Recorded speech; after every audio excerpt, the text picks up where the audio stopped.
मेला ये जान चलो शीशमा घुमा मेला मेला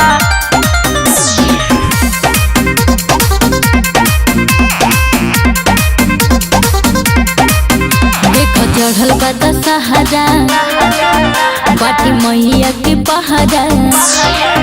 देखो चढ़ल बा दशहरा बाटे मैया के पहरा।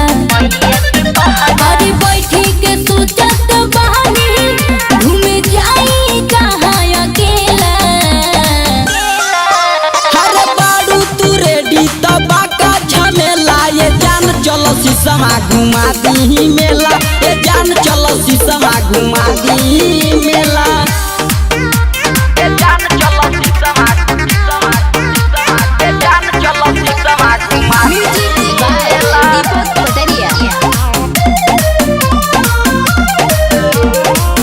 घूमे खाती मेला हमार मन भइल पागल बा। घूघूली के मेला में धनिया भीड़ बड़ी लागल बा। घूमे खाती मेला हमार मन भइल पागल बा।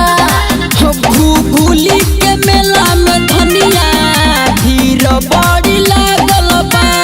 9 दिन भूखल बानी जाई मैया के दर्शन करेला।